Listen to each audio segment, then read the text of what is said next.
जीवन की व्यर्थता का बोध ही क्या जीवन में अर्थवत्ता का प्रारंभ बिंदु बन जाता है? बन सकता है, न भी बने। संभावना खुलती है, अनिवार्यता नहीं। जीवन की व्यर्थता दिखाई पड़े तो परमात्मा की खोज शुरू हो सकती है। शुरू होगी ही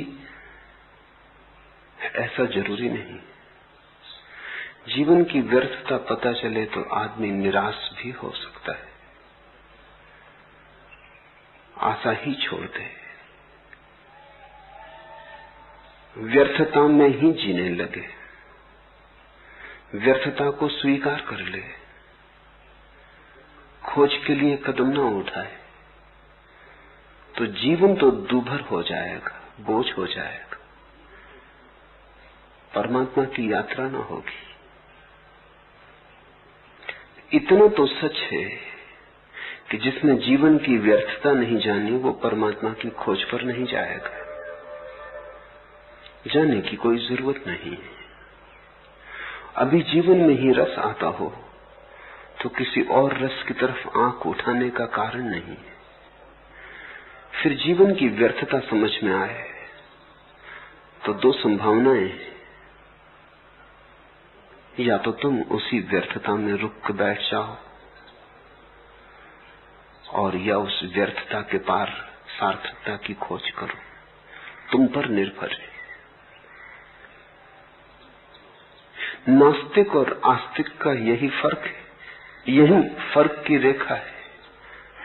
नास्तिक वह है जिसे जीवन की व्यर्थता तो दिखाई पड़ी लेकिन आगे जाने की, ऊपर उठने की, खोज करने की सामर्थ्य नहीं।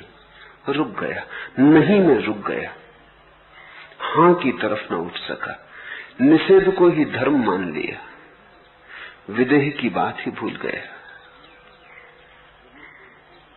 आस्तिक नास्तिक से आगे जाता है। आस्तिक नास्तिक का विरोध नहीं, अतिक्रमण है।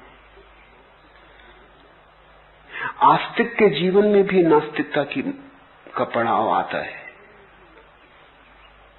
लेकिन उस पर वो रुक नहीं जाता। वो उसे पड़ाव ही मानता है और उससे मुक्त होने की चेष्टा में संलग्न हो जाता है, क्योंकि जहां नहीं है वहां हां भी होगा। और जिस जीवन में हमने व्यर्थता पहचान ली है उस जीवन के किसी तल की गहराई पर सार्थकता भी छिपी होगी। अन्यथा व्यर्थता का भी क्या अर्थ होता है? जिसने दुख जाना वो सुख को जानने में समर्थ है, अन्यथा दुख को भी न जान सकता। जिसने अंधकार को पहचाना उसके पास आंखें हैं जो प्रकाश को भी पहचानने में समर्थ है।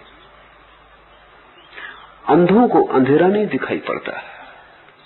साधारणतः हम सोचते हैं कि अंधे अंधेरे में जीते होंगे, गलत है ख्याल। अंधेरे को देखने के लिए भी आंख चाहिए।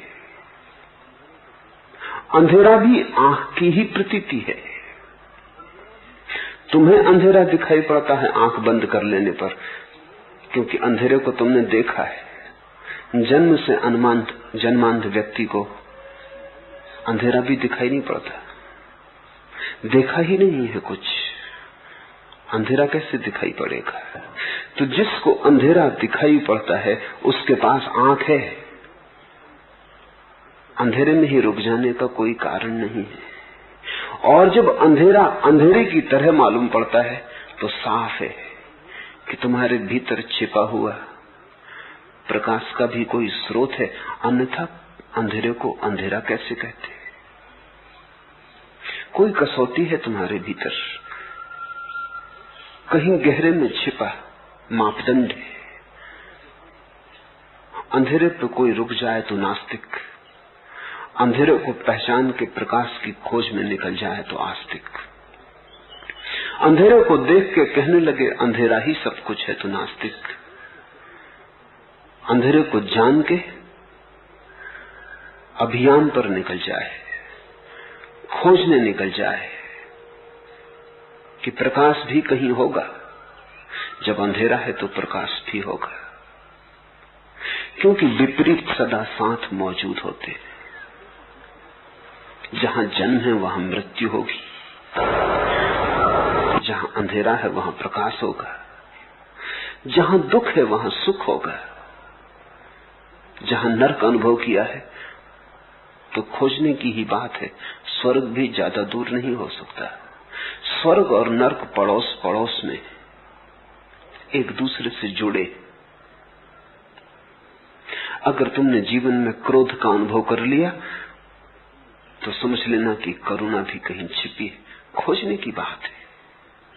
तुमने पहली परत छू ली करुणा की। क्रोध पहली परत है करुणा की। अगर तुमने घृणा को पहचान लिया तो प्रेम को पहचानने में देर भला लगे, लेकिन असंभावना नहीं। प्रश्न महत्वपूर्ण है। जीवन की व्यर्थता तो अनिवार्य है, लेकिन पर्याप्त नहीं। उतने को ही परमात्मा की शुरुआत में समझ लेना। उतने से ही अथातों का बिंदु ना आ जाएगा। उतना जरूरी है, उतना तो चाहिए ही, पर उस पर तुम रुक भी सकते हो। पश्चिम में बड़ा विचारक है जयपाल सात्र। वो कहता है अंधेरा ही सब कुछ है, दुख ही सब कुछ है, दुख के पार कुछ भी नहीं। दुख के पार तो सिर्फ मनुष्यों की कल्पनाओं का जाल है। विषाद सब कुछ है, संताप सब कुछ है, संत्रास सब कुछ है, बस नरक ही है, स्वर्ग नहीं। बुद्ध ने भी एक दिन जाना था दुख है, सात्र ने भी जाना कि दुख है। यहां तक दोनों साथ साथ, फिर राहें अलग हो जाती।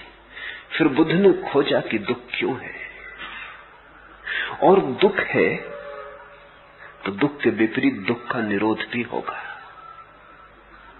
तो वे खोज पर गए, दुख का कारण खोजा, दुख मिटाने की विधियां खोजी, और एक दिन उस स्थिति को उपलब्ध हो गए जो दुख निरोध की है, आनंद की है। सात्र पहले कदम पर रुक गया, बुद्ध के साथ थोड़ी दूर चलता है, फिर ठहर जाता है। वो कहता आगे कोई मार्ग नहीं, बस यहीं सब समाप्त हो जाता है। तो सात्र अंधकार को ही स्वीकार करके जीने लगे। ऐसे ही तुम भी जी सकते हो। तब तुम्हारा जीवन एक बड़ी उदासी हो जाएगी। तब तुम्हारे जीवन से सारा रस सूख जाएगा। तब तुम्हारे जीवन में कोई फूल न खिलेंगे, कांटे ही कांटे रह जाएंगे। अगर कोई फूल खिलेगा भी तो तुम कहोगे कि कल्पना है, तुम उसे स्वीकार न करोगे। अगर किसी और के जीवन में फूल खिलेगा तो तुम इनकार करोगे कि झूठ होगा, आत्मवंचना होगी, धोखा होगा, बेईमानी होगी, फूल होते ही नहीं। तो तुमने अपने ही हाथ अपने को कारागृह में बंद कर लिया। फिर तुम तड़पोगे, कोई दूसरा तुम्हें इस कारागृह के बाहर नहीं ले जा सकता। अगर तुम्हारी ही तरफ तुम्हें बाहर उठने की सामर्थ्य नहीं देती और तुम्हारी ही पीड़ा तुम्हें नई खोज का संबल नहीं बनती, तो कौन तुम्हें उठाएगा? लेकिन एक न एक दिन उठोगे, क्योंकि पीड़ा को कोई शाश्वत रूप से स्वीकार नहीं कर सकता। एक जन्म में कोई सात्र हो सकता है, सदा सदा के लिए सात्र नहीं हो सकता। आज सात्र हो सकता है, सदा सदा के लिए सात्र नहीं हो सकता, क्योंकि दुख का स्वभाव ऐसा है कि उसे स्वीकार करना असंभव है। दुख का अर्थ ही यह होता है कि जिसे हम स्वीकार न कर सकेंगे। घड़ी भर को समझा लें, बुझा लें कि ठीक है, यही सब कुछ है, इससे आगे कुछ भी नहीं, लेकिन फिर मन आगे जाने लगेगा, क्योंकि मन जानता है गहरे में सुख है। उसी आधार पर तो हम पहचानते हैं दुख को। हमने जाना है, शायद गहरी नींद में हमें सुख का थोड़ा सा स्वाद मिला है, पतंजलि ने योग सूत्रों में समाधि की व्याख्या सुसुप्ति से की है कि वो प्रगाढ़ निद्रा है। जैसा सुसुप्ति में सुख मिलता है सुबह उठकर, रात गहरी नींद सोए, कुछ याद नहीं पड़ता, लेकिन एक भीनी सी सुगंध सुबह तक भी तुम्हें घेरे रहती। कुछ याद नहीं पड़ता कहां गए, क्या हुआ, लेकिन गए कहीं और आनंद से सरोभोर होकर लौटे। कहीं डुबकी लगाई, अपने में ही गहरा कोई तल छुआ, कहीं विश्राम मिला, कोई छाया के तले ठहरे, वहां धूप न थी, वहां गहरी शांति थी, वहां कोई विचारों की तरंगें भी न पहुंचती थी, कोई स्वप्न के जाल भी न थे, अपने में ही कोई ऐसी गहरी शरण, कोई ऐसा गहरा शरण स्थल पा लिया। सुबह उसकी सिर्फ हल्की खबर रह जाती, दूर सुने गीत की गुनगुन रह जाती।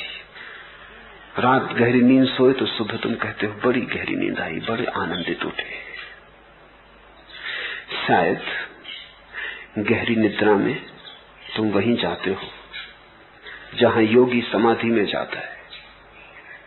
गहरी निद्रा में तुम वहीं जाते हो जहां भक्ति भाव की अवस्था में पहुंचाती है। गहरी निद्रा में तुम उसी तल्लीनता को छूते हो जिसको भक्त भगवान में डूब के पाता है। थोड़ा फर्क है, तुम बेहोशी में पाते हो, वो होश में पाता है। वही फर्क, बड़ा फर्क है। इसलिए सुबह तुम इतना ही कह सकते हो सुखद है, अच्छी रही रात, लेकिन भक्त नाचता है क्योंकि ये कोई बेहोशी में नहीं पाया अनुभव, होश में पाया। तो कभी नींद के किन्हीं क्षणों में तुमने भी जाना है, तभी तो तुम दुख को पहचानते हो, नहीं तो पहचानोगे कैसे। शायद बचपन के क्षणों में जब मन भोला भाला था और संसार ने मन को विकृत न किया था, वासनाएं अभी जगी न थी, कामनाओं ने अभी खेल शुरू न किया था, अभी तुम ताजे ताजे परमात्मा के घर से आए थे, तब शायद सुबह की धूप में बैठे हुए, फूलों को बगीचे में चुनते हुए या तितलियों के पीछे दौड़ते हुए तुमने कुछ सुख जाना है जो विचार के अतीत है। तुमने कोई तल्लीनता जानी जहां तुम खो गए थे, कोई विराट सागर रह गया था, बूंद ने अपनी सीमा छोड़ दी थी। फिर अब भूली सी बात हो गई, भूली बिसरी बात हो गई, अब याद भी नहीं आता, बस इतना ही लोग कहे चले जाते। अगर कोई तर्कयुक्त व्यक्ति मिल जाए, कहे कि सिद्ध करो क्या था बचपन में स्वर्ग, तो तुम सिद्ध न कर पाओ, वो भी गहरी नींद का अनुभव हो गया। अब याद रह गई है, खुद भी तुम्हें पक्का भरोसा नहीं कि ऐसा हुआ था, भूल ही गया है। क्योंकि जिसका तुम्हारे जीवन से संगति नहीं बैठती, वो धीरे धीरे विस्मरण हो जाता है। धीरे धीरे तुम उसी को याद रख पाते हो जिसका तुम्हारे मन के ढांचे से मेल बैठता है। बेमेल बातों को हम छोड़ देते, बेमेल बातों को याद रखना मुश्किल हो जाता है। तो कहीं कहीं कोई अनुभव तुम्हारे भीतर है, कभी प्रेम के गहरे क्षण में किसी से प्रेम हुआ हो, मन ठिठक गया हो, सौंदर्य के साक्षात्कार में, या कभी चांदनी रात में आकाश को देखते हुए मन मौन हो गया हो, तो तुमने सुख की झलक जानी। एक किरण तुम्हारे जीवन में कभी न कभी उतरी है, उसी से तो तुम पहचानते हो कि ये अंधेरा है। किरण न जानी हो तो अंधेरे को अंधेरा कैसे कहोगे? अंधेरे की प्रतिभिज्ञा कैसे होगी, पहचान कैसे होगी?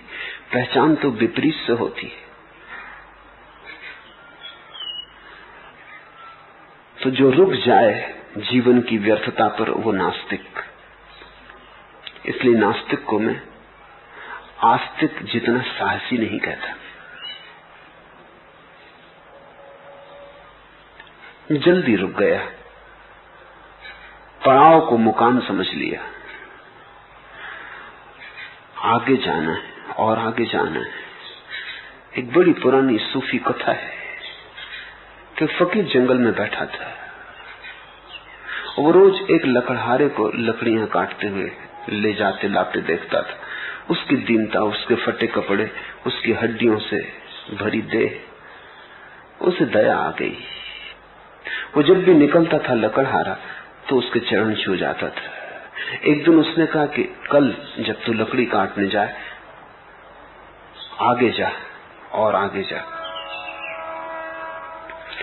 लकड़हारा कुछ समझा नहीं, लेकिन फकीर ने कहा तो कुछ मतलब होगा। ऐसे कभी ये फकीर बोलता ना था, पहली दफा बोला है आगे जा और आगे जा। तो जहां वो लकड़ियां काटता था जंगल में थोड़ा आगे गया, चकित हुआ। सुगंध से उसके नासापुट भर गए। चंदन के वृक्ष थे, वहां तक वो कभी गया ही ना था। उसने चंदन की लकड़ियां काटी, चंदन को बेचा, तो उस रात खुशी में रोया, दुख में भी खुशी में भी, कि अगर यही लकड़ियां आप तक काट के बेची होती तो करोड़पति हो गया होता। पर अब गरीबी मिट गई। दूसरे दिन जब चंदन की लकड़ी फिर काट रहा था तो उसे ख्याल आया कि फकीर ने ये नहीं कहा था कि चंदन की लकड़ी तक जा, उसने कहा था और आगे और आगे। तो उसने चंदन की लकड़ियां ना काटी और आगे गया तो देखा कि चांदी की एक खदान। फिर तो उसके हाथ में सूत्र लग गया। फिर और आगे गया तो सोने की खदान, फिर और आगे गया तो हीरों की खदान पर पहुंच गया। और आगे, जब तक कि हीरों की खदान न आ जाए, उसको ही हम परमात्मा कहते। तुम लकड़हारों की तरह लकड़ियां ही बेच रहे हो, थोड़ी ही दूर आगे चंदन के वन है। तुम विचारों में ही उलझे हो जहां लकड़ियां ही लकड़ियां हैं, बड़ी सस्ती उनकी कीमत है। थोड़े निर्विचार में चलो, चंदन के वन है, बड़ी सुगंध है वहां। और थोड़े गहरे चलो तो समाधि की खदानें, और गहरे चलो तो निर्बीज समाधि, निर्विकल्प समाधि की खदानें, और गहरे चलो तो स्वयं परमात्मा है। योगी कदम कदम जाता है, रुक रुक के जाता है, कई पड़ाव बनाता है। भक्त सीधा जाता है, नाचता हुआ जाता है, रुकता नहीं, पड़ाव भी नहीं बनाता, वो सीधा तल्लीनता में डूब जाता है। योगी से भी ज्यादा हिम्मत भक्त की है, नास्तिक से ज्यादा हिम्मत आस्तिक की है, योगी से भी ज्यादा हिम्मत भक्त की है। क्योंकि भक्त सीढ़ियां भी नहीं बनाता, तो एक गहरी छलांग लेता है जिसमें अपने को डुबा देता है, मिटा देता है।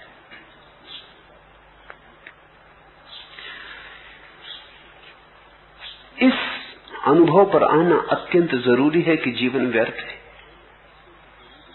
अंधेरी रात, तूफाने तलातुम, ना खुदा गाफिल, यह आलम है तो फिर किस कश्ती, सरे मौजे रवा कब तक। अंधेरी रात, सब तरफ अंधेरा है, कुछ सूझता नहीं, हाथ को हाथ नहीं सूझता। तूफाने तलातुम, बड़ी आंधियां हैं, बड़े तूफान हैं, सब उखड़ा जाता है, कुछ ठहरा नहीं मालूम पड़ता, बड़ी अराजकता है। ना खुदा गाफिल, और जिसके हाथ में कश्ती है, वो जो माछी है, वो सोया हुआ है, बेहोश है। यह आलम है, ऐसी हालत है, तो फिर किश्ती सरे मौजे रवा कब तक। तो इस किश्ती का भविष्य क्या है? ये नाव अब डूबी तब डूबी। इस नाव में आशा बांधनी उचित नहीं, इस नाव के साथ बंधे रहना उचित नहीं। लेकिन जाओगे कहां? भागोगे कहां? यही कश्ती तो जीवन है। तुम सोए हो मूर्छित, तूफान भयंकर है, अंधेरी रात है, डूबने के सिवाय कोई जगह दिखाई नहीं पड़ती। लेकिन डूबना दो ढंग का हो सकता है। एक, कश्ती डुबाए तब तुम डूबो, और एक कि कश्ती में बैठे बैठे तुम डूबने के लिए कोई सागर खोज लो। उस सागर को ही हम परमात्मा कहते हैं। अच्छा यकीन नहीं है तो कश्ती डुबो के देख, एक तू ही नाखुदा नहीं जालिम खुदा भी है। तो फिर हिम्मत आ जाती है, फिर आदमी कहता है कि ठीक, तो अगर माझी तू चाहता ही है कि कश्ती डुबानी है तो डुबा के देख। तू ही अकेला नहीं है माझी, तुझसे ऊपर खुदा भी है। एक तू ही नाखुदा नहीं जालिम खुदा भी है। फिर अंधेरी रात, तूफान, कश्ती का अब डूबा तब डूबा होना, सब दूर की बातें हो जाती। तुम भीतर कहीं एक ऐसी जगह लंगर डाल देते हो जहां तूफान छूते ही नहीं, जहां रात का अंधेरा प्रवेश ही नहीं करता, और जहां किसी नाखुदा की, किसी माझी की जरूरत नहीं है, क्योंकि वहां परमात्मा ही माझी है।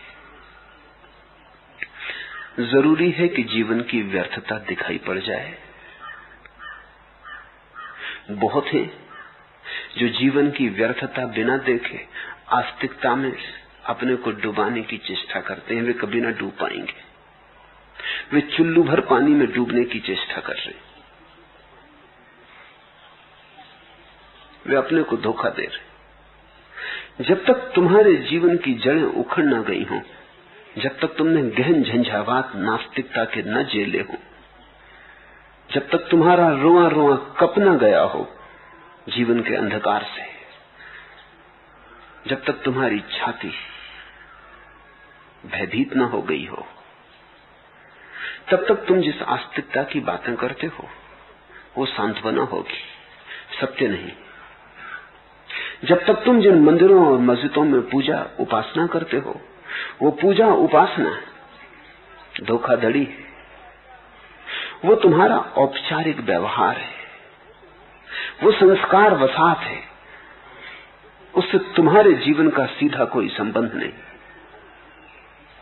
वो मंदिर तुमने अपनी प्रज्ञा से नहीं खोजा है, उधार है। उधार परमात्मा, असली परमात्मा नहीं।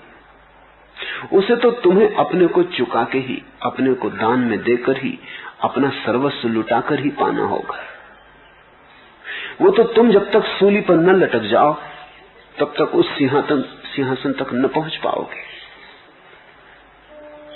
तो पहली तो स्मरण रखने की बात यह है कि कहीं जल्दी में आस्तिक मत हो जाना। ये कोई जल्दी का काम नहीं, बड़ी गहन प्रतीक्षा चाहिए। और ये कोई सांत्वना नहीं है कि तुम ओढ़ लो, संक्रांति है। सांत्वना नहीं है परमात्मा, संक्रांति है, महाक्रांति है। तुम जो हो मिटोगे और तुम जो होने चाहिए वो प्रकट होगा। तो सस्ती आस्तिकता कहीं नहीं ले जाती। सस्ती आस्तिकता से तो असली नास्तिकता बेहतर है। कम से कम उस परिधि पर तो खड़ा कर देती है जहां से आगे कदम चाहो तो उठा सकते हो। झूठी नास्तिकता से तो कोई कभी कहीं नहीं गया है, जा ही नहीं सकता। झूठी प्रार्थना कभी नहीं सुनी गई है। तुम कितने ही जोर से चिल्लाओ, तुम्हारी आवाज के जोर से प्रार्थना का कोई संबंध नहीं है। तुम्हारे हृदय की सच्चाई से, तुम्हारी विनम्रता से, तुम्हारे निरअहंकार भाव से, तुम्हारे असहाय भाव से जब तुम्हारी प्रार्थना उठेगी तो पहुंच जाती। तो जर्रा जर्रा, कण कण अस्तित्व का तुम्हारा सहयोगी हो जाता है। तो पहले तो झूठी आस्तिकता से बचना, फिर नास्तिकता में मत उलझ जाना। नास्तिक होना जरूरी है, बने रहना जरूरी नहीं।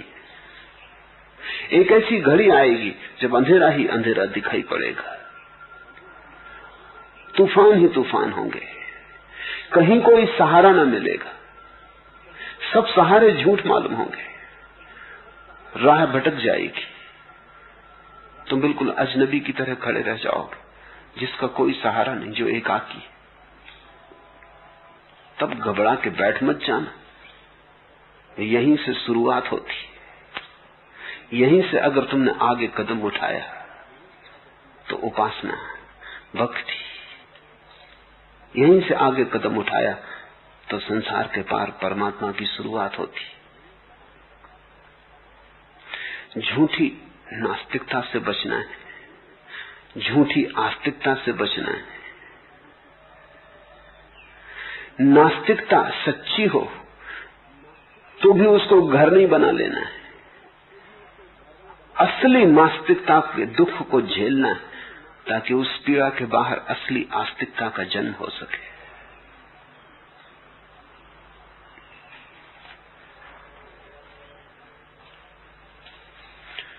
दूसरा प्रश्न, इस विराट अस्तित्व में मैं ना कुछ हूं, यह अप्रिय तथ्य स्वीकारने में बहुत भय पकड़ता है। इस भय से कैसे ऊपर उठा जाए? अप्रिय कहोगे तो शुरू से ही व्याख्या गलत हो गई, फिर भय पकड़ेगा। अप्रिय कहना ही गलत है। फिर से सोचो, ना कुछ होने में अप्रिय क्या है? वस्तुतः कुछ होने में अप्रिय है, क्योंकि जीवन के सारे दुख तुम्हारे कुछ होने के कारण पैदा होते। अहंकार घाव की तरह है, और जब तुम्हारे भीतर घाव होता है, और अहंकार से बड़ा कोई घाव नहीं, नासूर है, तो हर चीज चोट लगती है, हर चीज से चोट लगती, हर चीज से पीड़ा आती। जरा कोई टकरा जाता है और पीड़ा आती, हवा का झोंका भी लग जाता है तो पीड़ा आती, अपना ही हाथ छू जाता है तो पीड़ा आती। अहंकार का अर्थ है मैं कुछ हूं। अगर तुम जीवन की सारी पीड़ाओं की फेहरिस्त बनाओ तो तुम पाओगे वो सब अहंकार से पैदा होती। लेकिन तुमने कभी गौर से इसे देखा नहीं। तुम तो सोचते हो पीड़ा तुम्हें दूसरे लोग देते। किसी ने तुम्हें गाली दी तो तुम सोचते हो ये आदमी गाली दे के मुझे पीड़ा दे रहा है। व्याख्या की भूल है, विश्लेषण की चूक है, दृष्टि का अभाव है। आंख खोल के फिर से देखो, इस आदमी की गाली में अगर कोई भी पीड़ा है तो इसीलिए है कि तुम्हारे भीतर अहंकार उस गाली से छू के दुखी होता है। अगर तुम्हारे भीतर अहंकार न हो तो इस आदमी की गाली तुम्हारा कुछ भी न बिगाड़ पाएगी। तुम इस आदमी की गाली को सुन लोगे और अपने मार्ग पे चल पड़ोगे। हो सकता है इस आदमी की गाली तुम्हारे मन में करुणा को भी जगाए कि बेचारा नाहकी व्यर्थ की बातों में पड़ा है। लेकिन गाली उसकी तुम्हें पीड़ा दे जाती, क्योंकि तुम्हारे पास एक बड़ा मार्मिक स्थल है जो तैयार ही है पीड़ा पकड़ने को। बड़ा संवेदनशील है, बड़ा नाजुक है, और हर घड़ी तैयार है कि कहीं से पीड़ा आए तो वो पीड़ा पर ही जीता है। तो जरूरी नहीं कि कोई गाली दे, राह पर कोई बिना नमस्कार किए निकल जाए तो भी पीड़ा आ जाती। कोई तुम्हें देखे और अनदेखा कर दे तो भी पीड़ा आ जाती।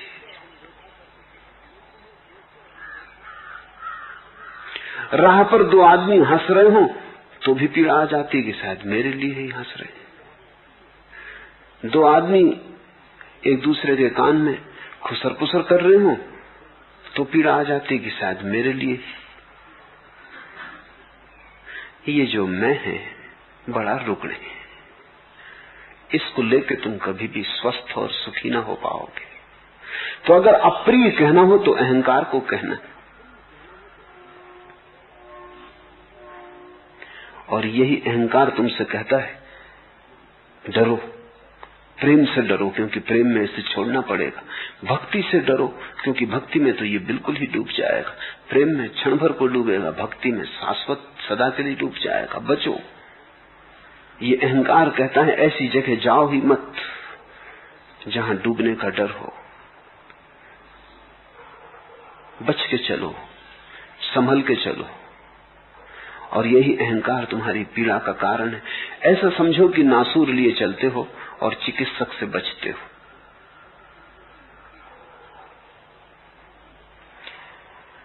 इस विराट अस्तित्व में मैं ना कुछ हूं, ये अप्रिय तत्व स्वीकारने में बहुत भय पकड़ता है।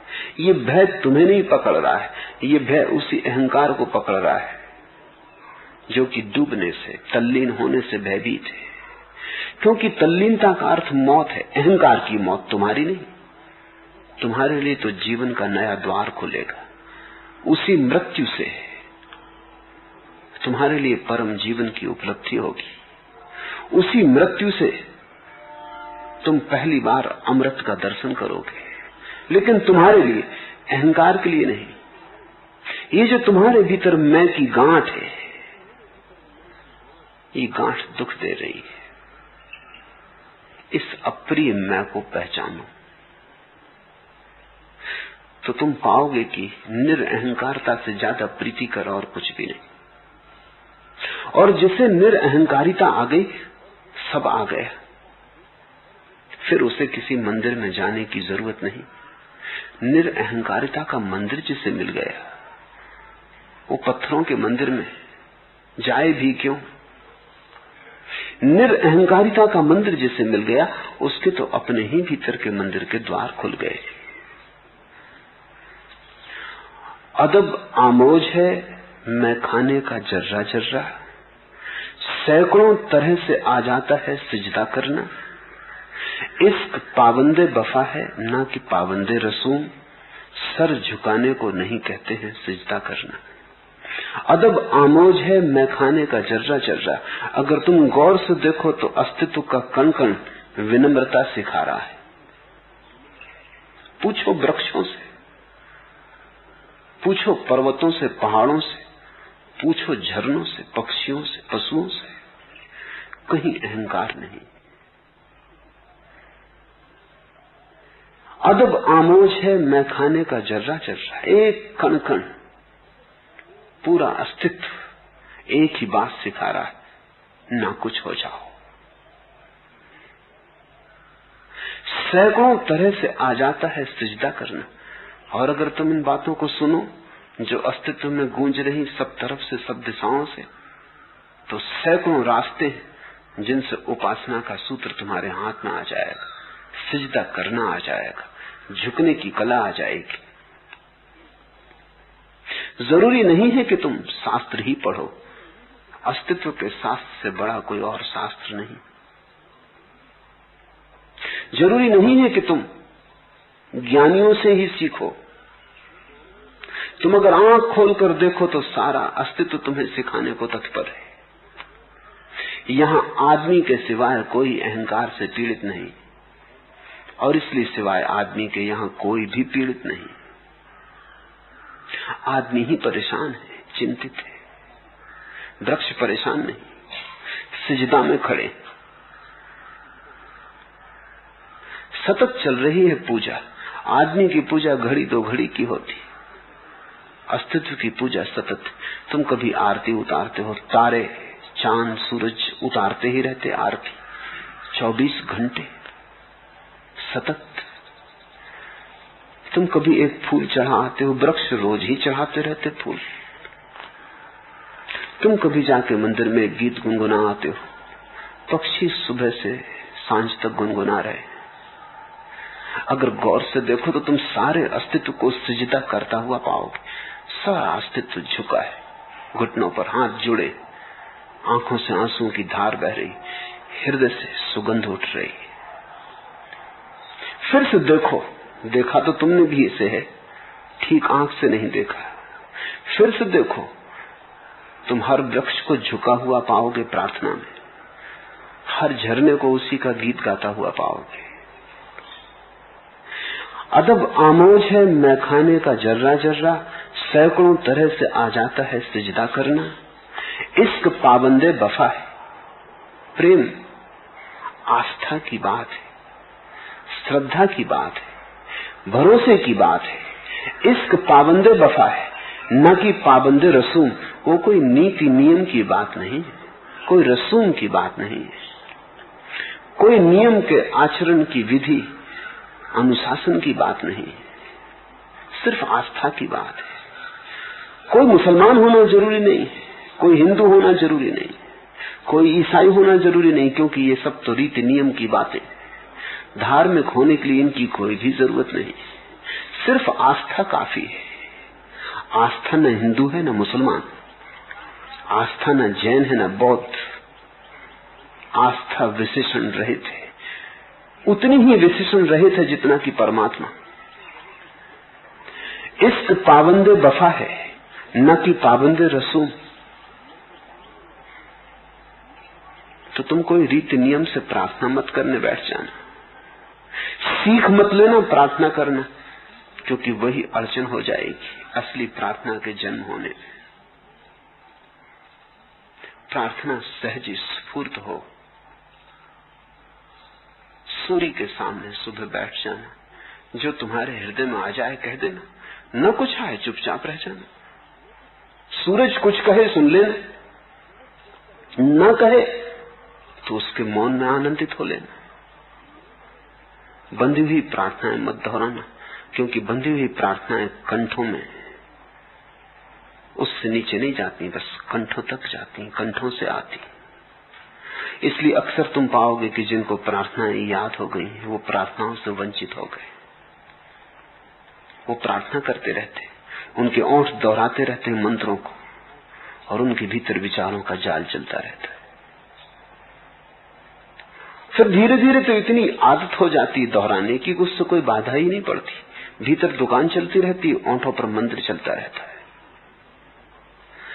इश्क पाबंदे वफा है ना कि पाबंदे रसूम।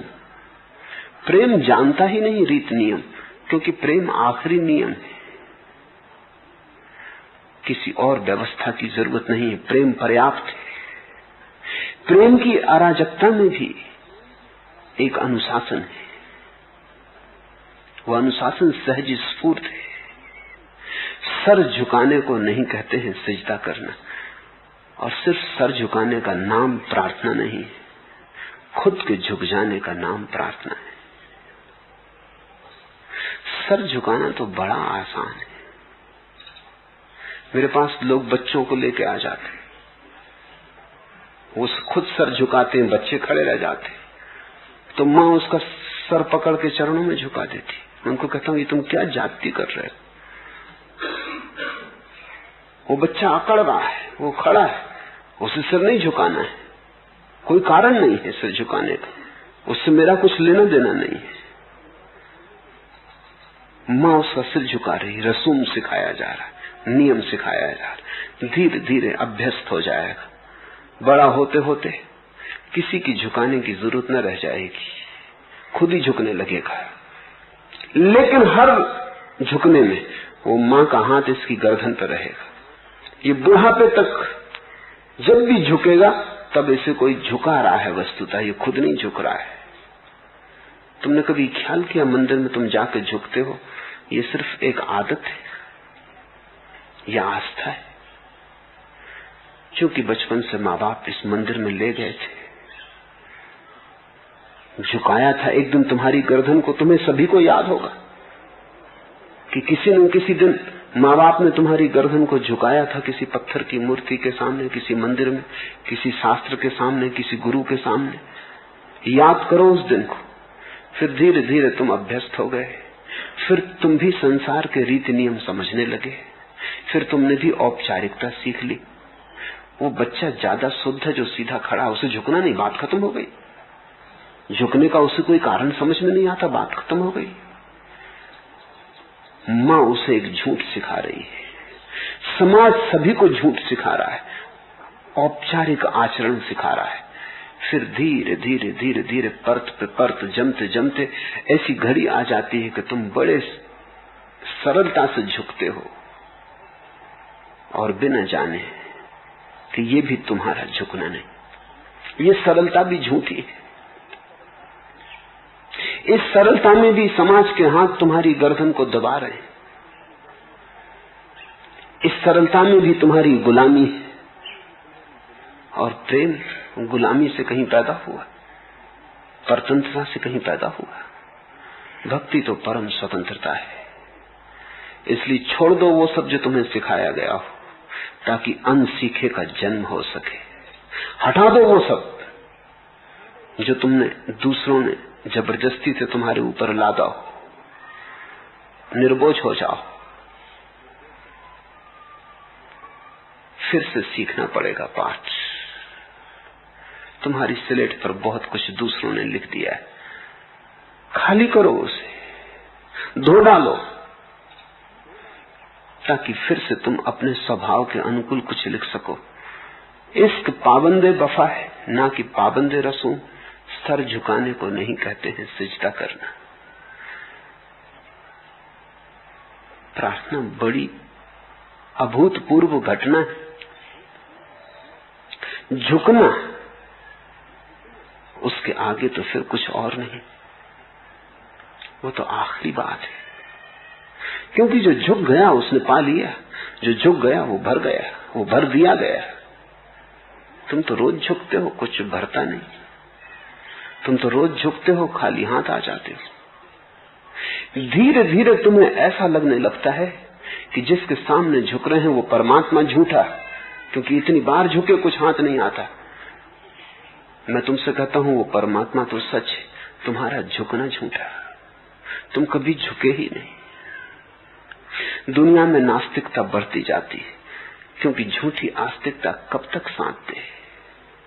जबरदस्ती झुकाई गई गर्दनें कभी न कभी अकड़ के खड़ी हो जाएंगी, और इतने बार झुकने के बाद जब कुछ भी न मिलेगा तो स्वाभाविक है कि आदमी कहे क्या सार है,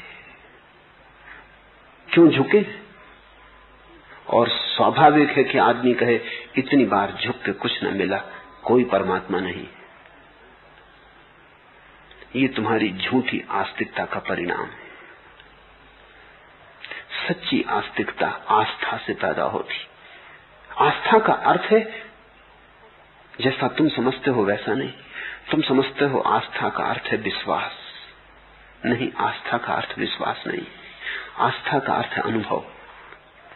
विश्वास तो दूसरे देते हैं, आस्था वो है जो तुम्हारे भीतर तुम्हारी स्वाभाविकता से पैदा होती है। प्रेम सीखो, नियम भूलो। प्रेम पर दांव लगाओ, जोखम है। नियम में कभी कोई जोखम नहीं, इसलिए तो लोग नियम में जीते। लेकिन जिसने जोखम ना उठाई उसने कुछ पाया भी नहीं, इसलिए तो लोग बिना पाए रह जाते। पूछा है, इस विराट अस्तित्व में ना कुछ हूं, यह अप्रिय तत्व स्वीकार करने में भय पकड़ता है। पकड़ने तो भय, भय की मौजूदगी रहने दो। भय से कहो तू रह, लेकिन हम झुकते। तुम भय को एक किनारे रखो। मैं जानता हूं कि भय को एकदम मिटा ना सकोगे, लेकिन एक किनारे रख सकते हो। भय के रहते हुए भी तुम झुक सकते हो। भय की सुनना जरूरी नहीं है। तुम सुनते हो, स्वीकार करते हो, मान लेते हो, इसलिए भय मालिक हो जाता है। भय से कहो ठीक, तेरी बात सुन ली, फिर भी झुक के देखना है। तू कहता है जोखिम होगी, लेकिन जोखिम उठा के देखनी। तू कहता है मिट जाओगे, सही, रह के देख लिया, अब मिट के देखना है। रह रह के कुछ न पाया, अब ये आयाम भी खोज ले मिटने का। कोई भय को दबाने की जरूरत नहीं है, ध्यान रखना। दबाया हुआ भय तो फिर उभरेगा ना। भय को पूरा स्वीकार कर लो कि ठीक हो, माना, तुम्हारी बात में भी बल है, तुम्हारे तर्क से कोई इंकार नहीं। लेकिन तुम्हारे साथ रह के इतने दिन देख लिया और जीवन का कोई अनुभव न हुआ, अब कुछ और भी कर लेने दो। तर्क उठेंगे मन में, उनसे कहो ठीक है, तुम्हारी बात जस्ती थी, इसलिए तो इतने दिन तक तुम्हारा संग साथ रहा, इतने दिन तक तुम्हें ओढ़ा, लेकिन कुछ पाया नहीं। हाथ खाली है, हृदय कोरा है, आत्मा रिक्त है। अब बहुत हुआ, अब तुमसे विपरीत भी थोड़ी दिशा में जाके देख लेने दो। डर तो लगेगा ही, क्योंकि जिस दिशा में कभी ना गए उस दिशा में जाते मन घबराता है, पैर कपते, मन चाहता है जाने माने रास्ते पर चलो। कहां जंगल में जा रहे हो, बियावान में भटक जाओगे। भीड़ जहां चलती है वहीं चलो, कम से कम संगी साथी है। भीड़ है तो राहत है, अकेले नहीं। पर एक ना एक दिन भीड़ के रास्तों को छोड़कर पगडंडी की राह लेनी ही पड़ती। परमात्मा तक कोई राजपथ नहीं जाता, बस पगडंडियां जाती। कोई राजपथ परमात्मा तक नहीं जाता, अन्यथा समाज परमात्मा तक पहुंच जाए। व्यक्ति ही पहुंचते हैं, समाज कभी नहीं। पगडंडियां भी ऐसी कि तुम चलो तो बनती, कोई तैयार नहीं पहले से कि किसी ने तुम्हारे लिए बना के रखी, तुम्हारे चलने से ही बनती। जितना तुम चलते हो उतनी ही निर्मित होती। ये राह ऐसी है कि तैयार नहीं, चलने से तैयार होती। और बड़ा सुंदर है ये तथ्य। नहीं तो आदमी एक परतंत्रता हो जाए, राह तैयार है, उस पर तुम्हें चल जाना है, तब तो तुम रेलगाड़ियों के डब्बों जैसे हो जाओ, लोहे की पटरियों पर दौड़ते रहो। फिर तुम्हारे जीवन में गंगा की स्वतंत्रता न हो, फिर वो मौज न रह जाए जो अपनी ही खोज से आती है। गंगा सागर पहुंचती है, लोहे की पटरियों पर नहीं, चलती है, चल चल के अपना राह बनाती, मार्ग बनाती, अनजान की खोज पर। सागर है भी आगे, इसका भी क्या पक्का पता है। तो भय स्वाभाविक है, लेकिन भय के साथ रह के हम बहुत दिन देख लिए। अब भय को कहो सुनी तेरी बहुत, अब हमें कुछ और भी करने दे, रहने दो भय को एक किनारे, तुम चलो कपते हुए पैरों से सही, पगडंडी पर उतरो, डरते हुए धड़कते हुए हृदय से सही, भीड़ को छोड़ो। घबराहट होगी, लौट लौट जाने का मन होगा, कोई चिंता नहीं। कभी लौट जाने का मन हो, कभी घबराहट हो, तो इतना ही याद रखना कि भय की और मन की मान के बहुत दिन चले थे, कहीं पहुंचे न थे। नए को एक अवसर दो। जिस दिन तुम नए को अवसर देते हो, उसी दिन तुम परमात्मा को अवसर देते हो। जब तक तुम पुराने को दोहराते हो, लीक को पीटते हो, लकीर के फकीर हो, तब तक तुम समाज के हिस्से होते हो, भीड़ के हिस्से होते हो। व्यक्ति बनो, अकेले का साहस जुटाओ, और सबसे बड़ा साहस यही है, इस तथ्य को स्वीकार कर लेना कि मैं इस विराट का अंश, अलग थलग नहीं, द्वीप नहीं, इस पूरे विराट का एक अंश हूं। मैं नहीं हूं, अस्तित्व है। यही तो भक्ति की सारी व्यवस्था है कि भक्त खो जाए भगवान में, कि भगवान खो जाए भक्त में, कि एक ही बचे, दो न रह जाएं।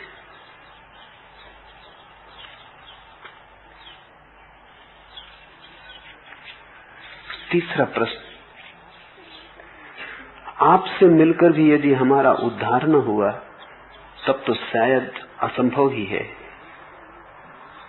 कम से कम मुझ निरीह पर तो रहम खाइए।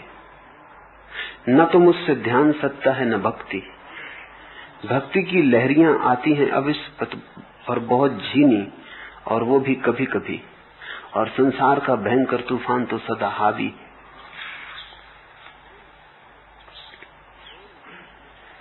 ध्यान साधना होता है, भक्ति साधनी नहीं होती।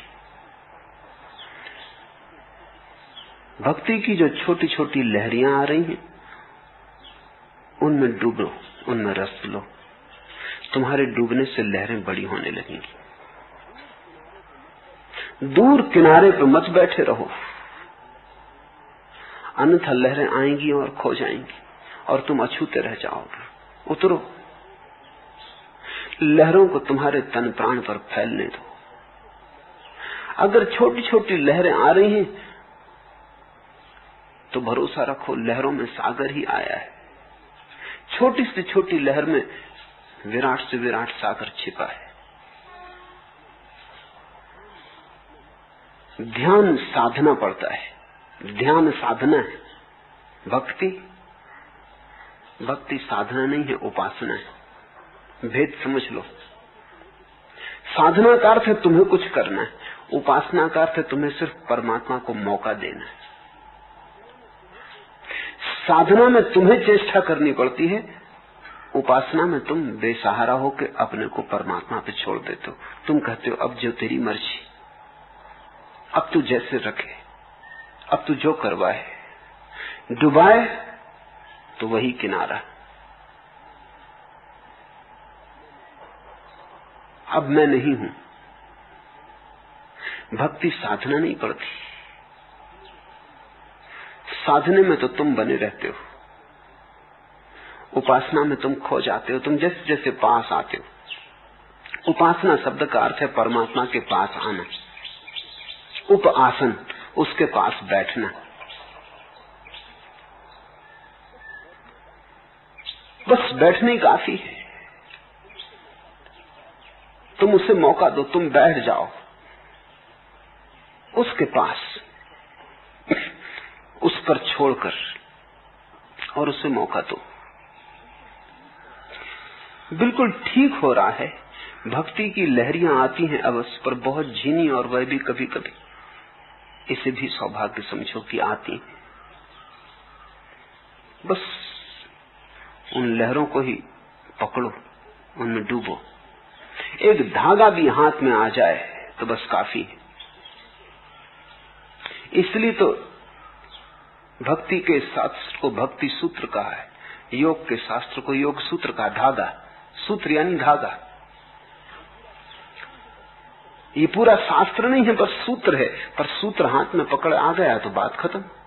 उसी सूत्र के सहारे चलते चलते तुम एक किरण पकड़ लो सूरज की, तो सूरज तक पहुंचने के लिए सहारा मिल गया। उसी किरण के सहारे चलते जाना तो उसके स्रोत तक पहुंच जाओगे जहां से किरण आती। मगर हमारा मन बड़ा लोभी, वो कहता है कभी कभी, कभी कभी आती है, ये भी कोई कम सौभाग्य है। एक बार भी जीवन में लहर आ जाए, और तुम अगर होशियार हो, तुम अगर जरा समझदार हो, तो तुम उस एक ही लहर के सारे उसके सागर को पालोगे। कभी कभी आती है, जरूरत से ज्यादा आ रही। तुम्हारी पात्रता क्या है, योग्यता क्या है, कमाई क्या है?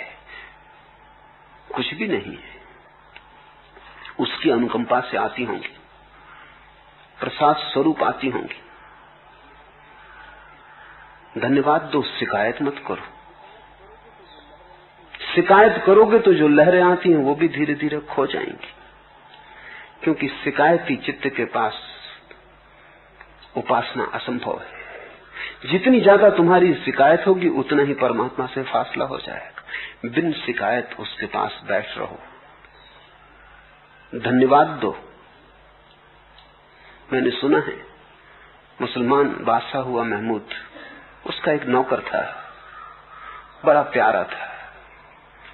इतना उससे प्रेम था उस नौकर के, और उस नौकर की भक्ति भाव से, उसके अनन्य समर्पण से, कि महमूद उसे अपने कमरे में ही सुलाता था। उस पर ही एक भरोसा था उसको। दोनों एक दिन शिकार करके लौटते थे, राह भटक गए, भूख लगी। एक वृक्ष के नीचे दोनों खड़े थे। एक फल लगा था, अपरिचित, अनजान।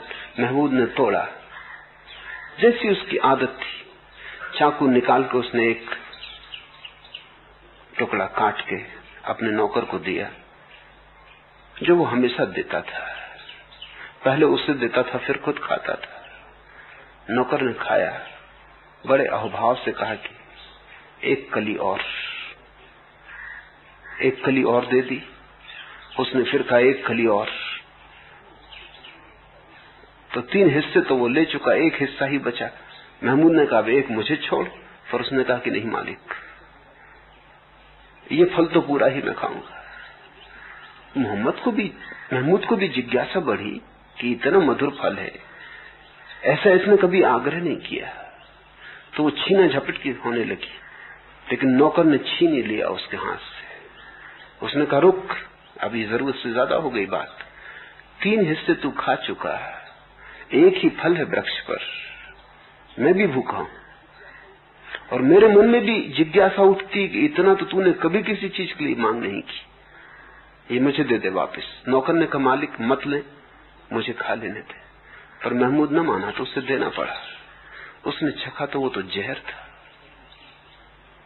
ऐसी कड़वी चीज उसने अपने जीवन में कभी चखी ही न थी। उसने कहा पागल, ये तो जहर है, तूने कहा क्यों नहीं? तो उसने कहा कि जिन हाथों से इसमें स्वादिष्ट फल मिले, उन हाथों से एक कड़वे फल की क्या शिकायत।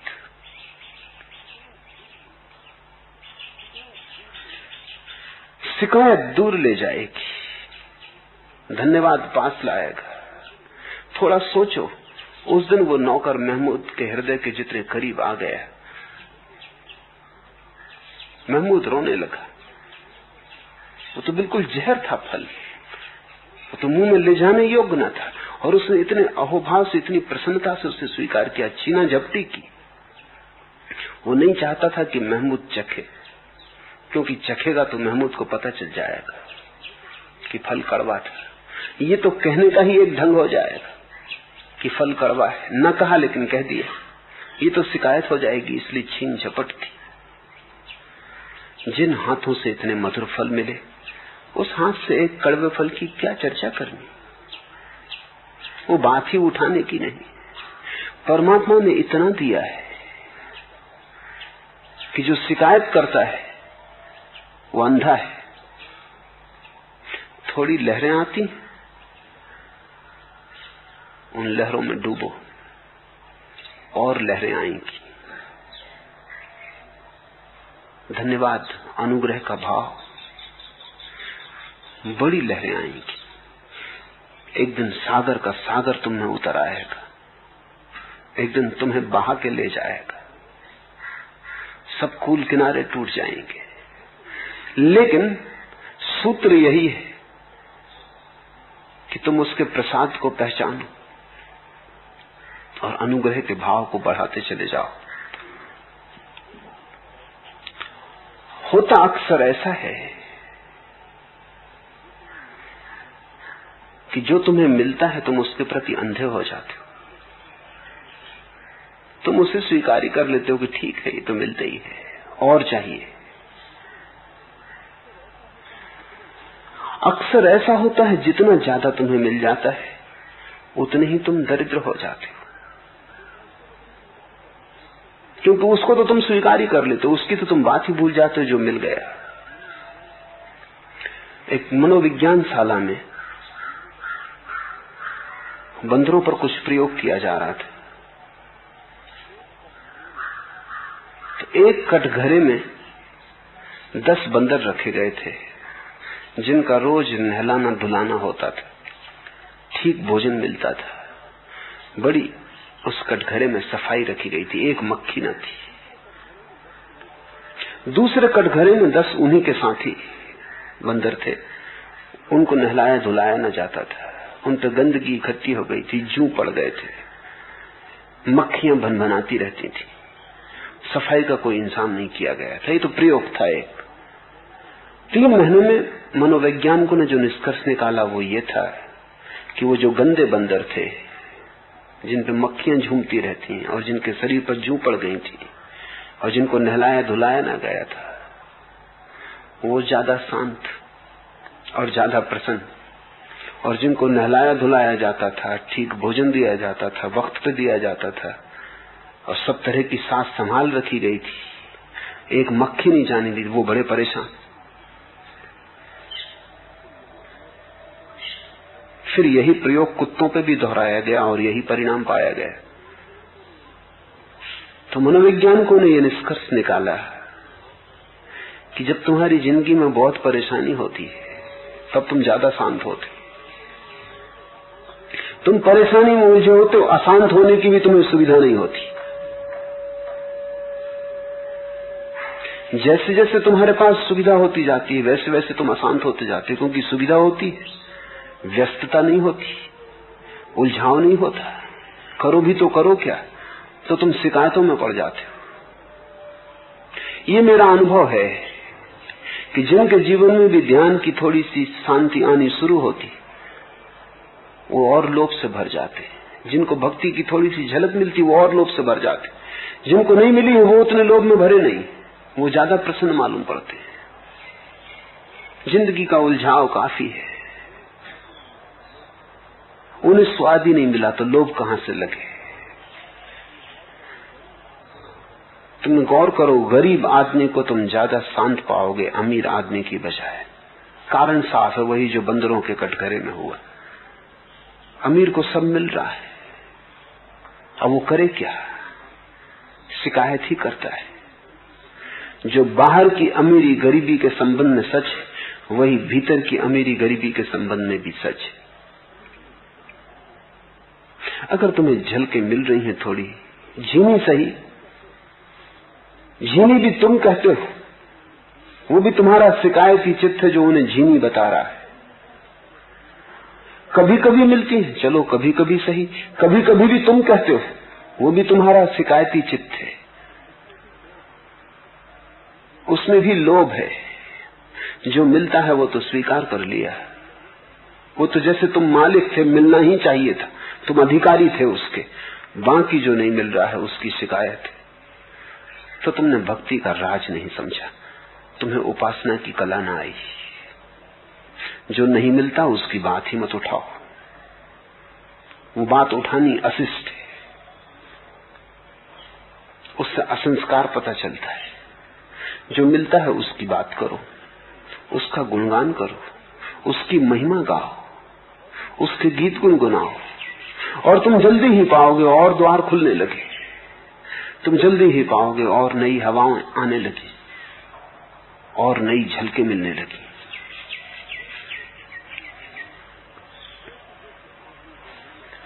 जैसे जैसे आदमी को मिलना शुरू होता है कुछ, वैसे वैसे उसके पैर शिथिल होने लगते। ये भी मन की प्रकृति समझ लेनी जरूरी। तुमने कभी ख्याल किया, अगर तुम कहीं यात्रा पर गए हो, पद यात्रा पर, किसी तीर्थ यात्रा पर, जैसे जैसे मंदिर करीब आने लगता है वैसे वैसे पैर शिथिल होने लगते। अक्सर ऐसा है, अक्सर तुमने देखा होगा या अनुभव भी किया होगा कि ठेठ मंदिर के सामने जाके यात्री सीढ़ियों पर बैठ जाता। अब ज्यादा दूर नहीं है मामला, अब 5 सीढ़ियां 10 सीढ़ियां चढ़नी है और मंदिर 10 मील चलाया, पहाड़ चढ़ाया, अभी बैठा नहीं बीच में कहीं, ठीक मंदिर के सामने आके बैठ जाता है। लगता है आ ही गए, लेकिन तुम मंदिर की सीढ़ियों पर बैठो या 1000 मील दूर मंदिर से बैठो, फर्क क्या है? सीढ़ियों पर जो है वो भी मंदिर के बाहर है, 1000 मील दूर जो है वो भी मंदिर के बाहर है। और परमात्मा का मंदिर कुछ ऐसा है कि तुम बैठे कि चूके।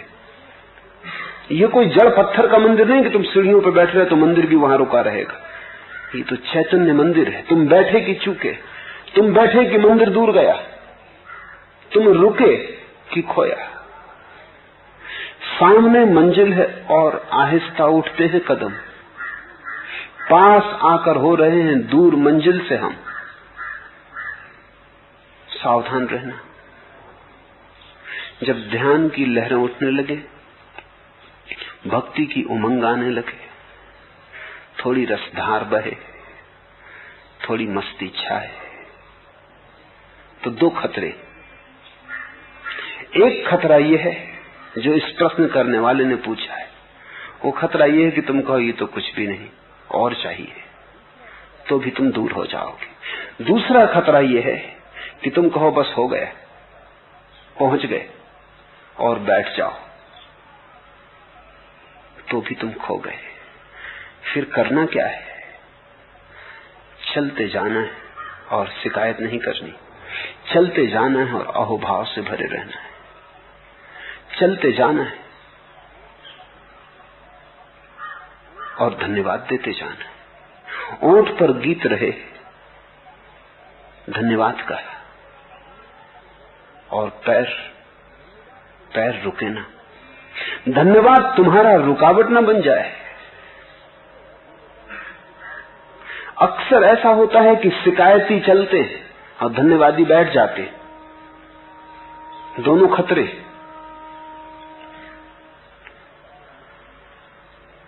पहुंचता वही है जिसने उस गहरे संयोग को साध लिया, धन्यवादी, और चलता है। बड़ा गहरा संतुलन है, लेकिन अगर होश रखो तो सध जाता है।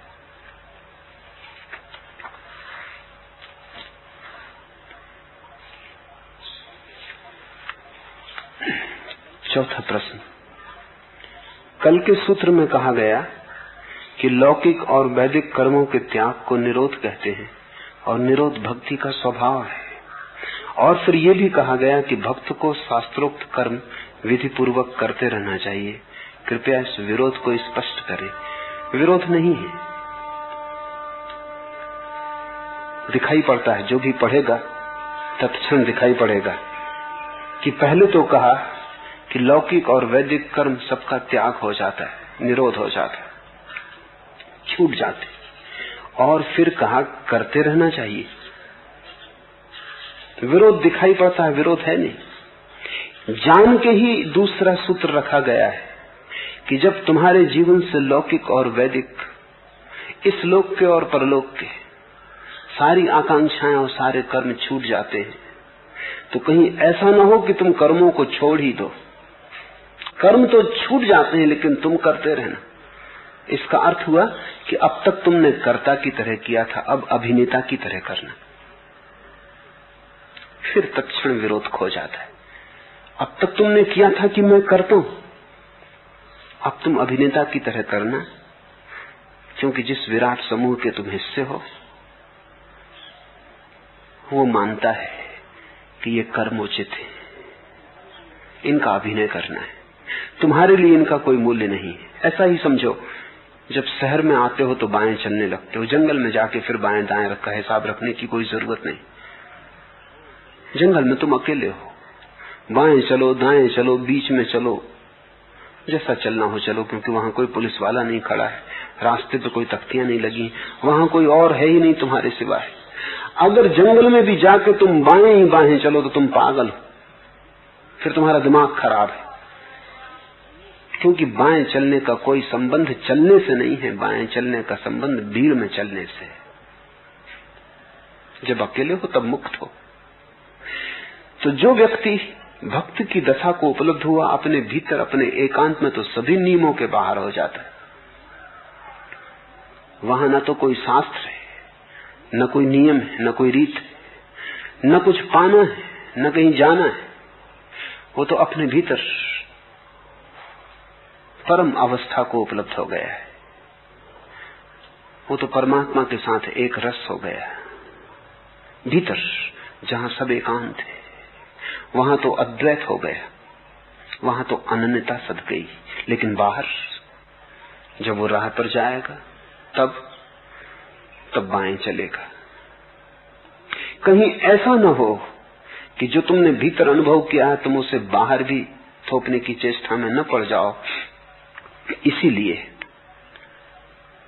स्पष्ट सूत्र पीछे दिया है, करने चाहिए।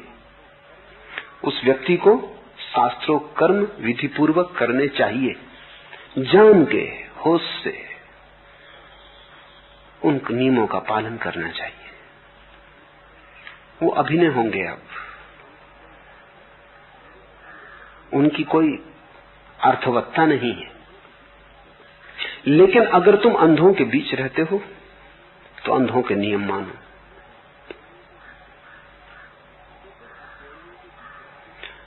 अगर तुम अज्ञानियों के बीच रहते हो तो अज्ञानियों के नियम मानो।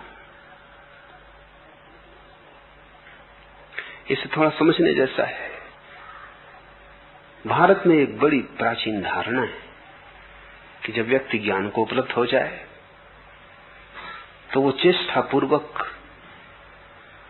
नियमों को वैसा ही मानता रहे जैसा पहले मानता था जब ज्ञान को उपलब्ध न हुआ था। शायद यही कारण है कि भारत में महावीर, बुद्ध, पतंजलि, नारद, कबीर, किसी को भी जीसस जैसी सूली नहीं लगानी पड़ी, सूली पे नहीं लटकाना पड़ा, और न सुकरात जैसा जहर पिला के मारना पड़ा। इसके पीछे बहुत से कारणों में एक बुनियादी कारण यह भी है कि बुद्ध ने जो भीतर पाया उसे जबरदस्ती उन लोगों पर नहीं थोपा जो अभी उसको समझ भी ना सकते थे। भीड़ से अकारण संघर्ष न लिया, भीड़ को फुसलाया, समझाया, जगाने की चेष्टा की, ऊपर उठाने के उपाय किए, लेकिन अकारण संघर्ष न लिया। जीसस सीधे संघर्ष में आ गए। शायद जीसस के मुल्क में, यहूदियों के समाज में ऐसा कोई सूत्र नहीं था। ऐसे किसी सूत्र को अब तक मैं नहीं देख पाया हूं यहूदियों के किसी भी शास्त्र जिसमें यह कहा गया हो कि परम ज्ञान को उपलब्ध व्यक्ति समाज के नियमों को मानकर चले। टकराहट स्वाभाविक हो गई, और जब टकराहट होगी तो एक बात पक्की है कि ज्ञानी तो एक है, अज्ञानी करोड़ है। भीड़ उनकी है, वो ज्ञानी को मार डालेंगे। ज्ञानी अज्ञानियों को तो न उठा पाएगा, अज्ञानी ज्ञानी को मिटा देंगे। तो भीड़ को मानकर चलना सिर्फ अपनी सुरक्षा ही नहीं है, क्योंकि ज्ञानी को अपनी सुरक्षा की क्या चिंता है।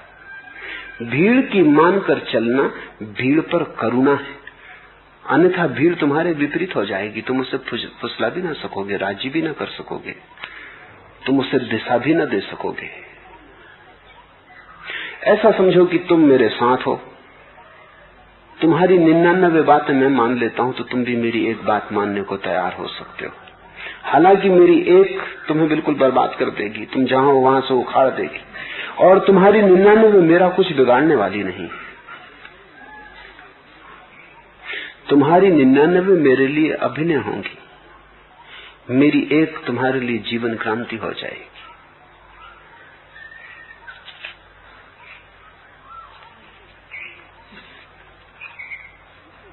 आखिरी प्रश्न, जिसे भक्ति में अनन्यता कहा है, क्या वही दर्शन का अद्वैत नहीं है?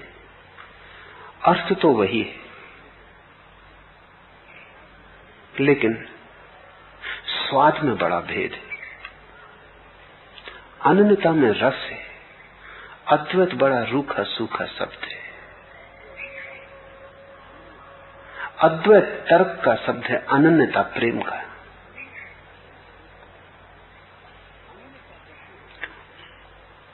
अनन्यता कहती है एक हो गए, अद्वैत कहता है दो ना रहे।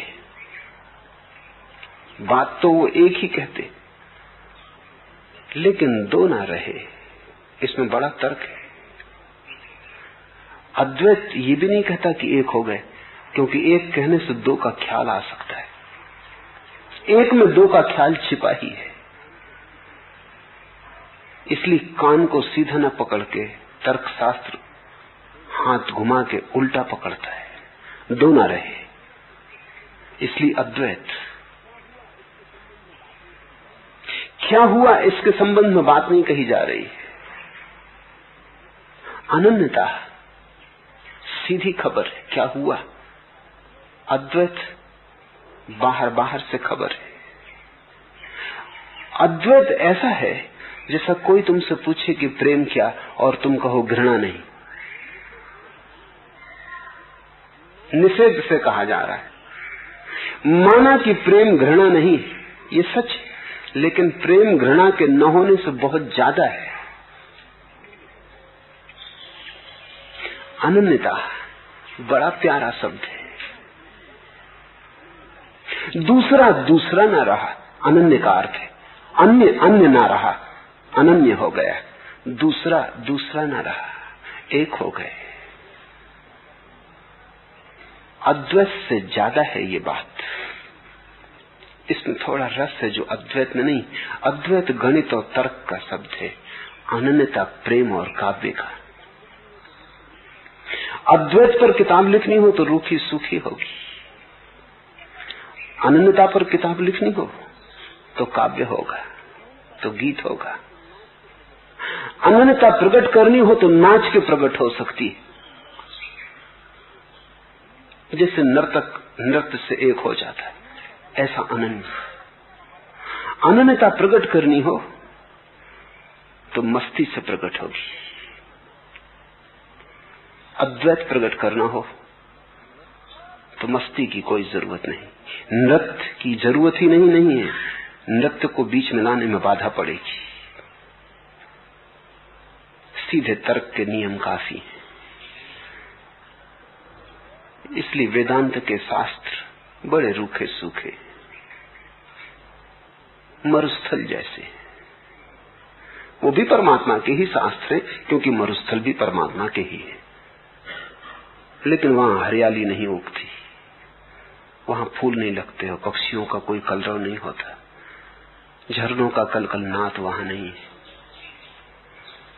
राह से गुजरोगे तो मरुस्थल में भी खजूर के पेड़ मिल जाते हैं, वो भी वेदांत में न मिलेंगे। इसलिए वेदांत ने एक बड़ा रूखा सूखा शास्त्र दिया है। इसलिए वेदांती तर्क करते रहे, खंडन मंडन करते रहे, शास्त्रार्थ करते रहे। भक्त नाचा, उतना समय उसने इसमें न गंवाया। चैतन्य नाचे, ले लिया तंबूरा, गांव गांव नाचे, नहीं किया कोई विवाद। मीरा नाची, पद घुंघरू बांध नाची, कोई विवाद नहीं किया। विवाद में कहां वो स्वाद जो पद घुंघरुओं में, विवाद में कहां वो स्वाद जो वीणा की झंकार में। और जब इतने मधुर उपाय उपलब्ध हो तो क्या तर्क जैसा रूखा सूखा उपाय खोजना। मीरा बरसी, जिसने देखा वो डूबा, जो पास आया भूला। विस्मृत किया अपने को, एक डुबकी लगाई, कुछ लेके गया। चैतन्य के जीवन में तो दोनों घटनाएं, क्योंकि पहले वो बड़े तर्कशास्त्री थे, न्यायविद थे,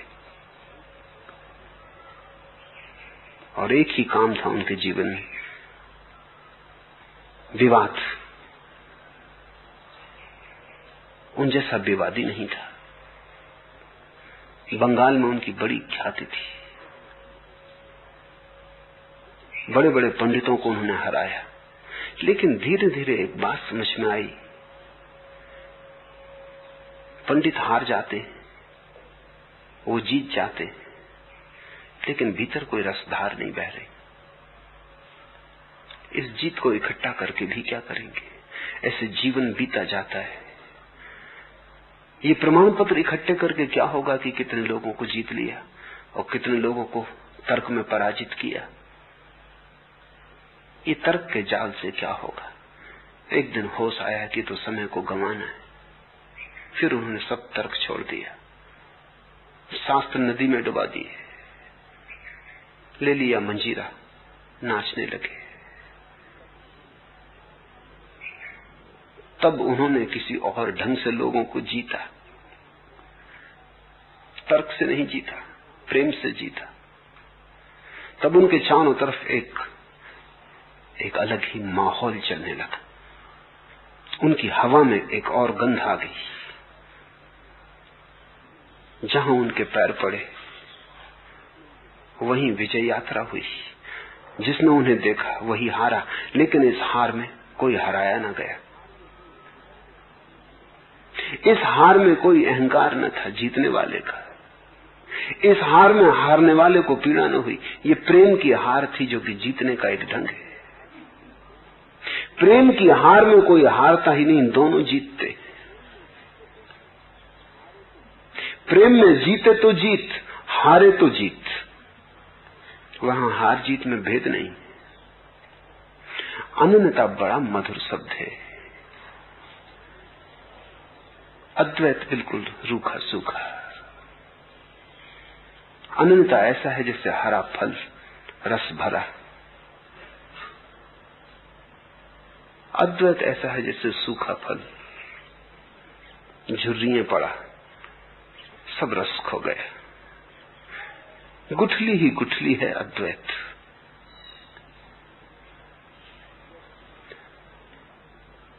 पर अद्वैत की भाषा अहंकार को जमती, क्योंकि अहंकार को गंवाने की शर्त नहीं है वहां। इसलिए तुम देखोगे अद्वैतवादी सन्यासी हैं भारत में, उनको तुम बड़ा अहमन्य पाओगे, बड़े अहंकार से भरा हुआ पाओगे, क्योंकि सारी पकड़ तर्क की है। तुम भक्त की कमनीयता उनमें ना पाओगे, भक्ति की लोच, भक्त का सौंदर्य, वहां उसका अभाव होगा। भारत ने अद्वैत के नाम पर बहुत खोया। भारत अकड़ा अद्वैत के कारण, अहंकारी हुआ, दंभ बढ़ा, शास्त्र बढ़े, तर्क जाल फैला, लेकिन भारत का हृदय धीरे धीरे रस से शून्य होता चला गया। तो ऐसा कुछ हो गया जैसे कि उत्तप्त गर्मी के दिन आते हैं, सूरज तपता है और पृथ्वी सूख जाती और दरारें पड़ जाती। भक्ति की वर्षा चाहिए ताकि फिर दरारें खो जाएं, धरती का कंठ फिर भीगे, धरती के प्राण तृप्त हों, त्रसा मिटे और धरती धन्यवाद में आकाश को हजारों हजारों वृक्षों के फूल भेंट करे। भक्ति वर्षा है, अद्वैत उत्तप्त सूर्य है। पर अपनी अपनी मौज, अद्वैत से भी कोई पहुंचना चाहे तो पहुंच जाता है, लेकिन तब बड़ा ध्यान रखना जरूरी है कि कहीं ये तर्क जाल अहंकार को मजबूत ना करे। भक्ति सुगम है और भक्ति में भटकना कम संभव है, क्योंकि भक्ति की पहली ही शर्त है अहंकार को छोड़ना। भक्ति का सारा जोर उस पर है। अद्वैत कहता है अहम ब्रह्मास्मि, मैं ब्रह्म। ठीक है, बिल्कुल बात। अगर जोर ब्रह्म पे हो तो ठीक है, कहीं जोर मैं पे हुआ तो बिल्कुल गलत है। कौन तय करेगा किस पे जोर है? अहम ब्रह्मास्मि, मैं ब्रह्म हूं। जब मैं ये कहूं कि मैं ब्रह्म हूं, तो तुम कैसे तय करोगे कि मेरा जोर कहां है, मैं पर है या ब्रह्म पर? अगर ब्रह्म पे हुआ तो सब ठीक, अगर मैं पे हुआ तो सब गलत। वाक्य वही है, लेकिन भक्ति मैं पर बात ही नहीं उठाती। भक्ति कहती है उसके अनन्य प्रेम में डूब जाना, उसके परम प्रेम में डूब जाना भक्ति है। उसके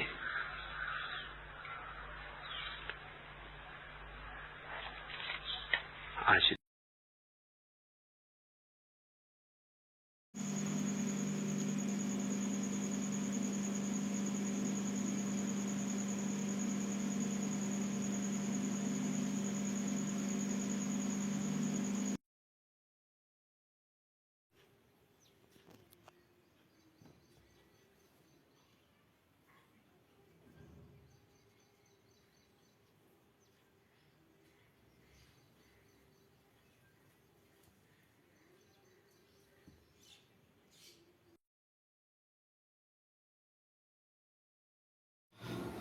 महान ओशो के प्रवचन सुनकर आप अपने जीवन को एक सकारात्मक दिशा की ओर ले जा सकते हैं। यदि आप उनके प्रवचनों को मात्र सुन बस लें तो आपके अंदर एक परिवर्तन देखने को मिलना शुरू हो जाएगा।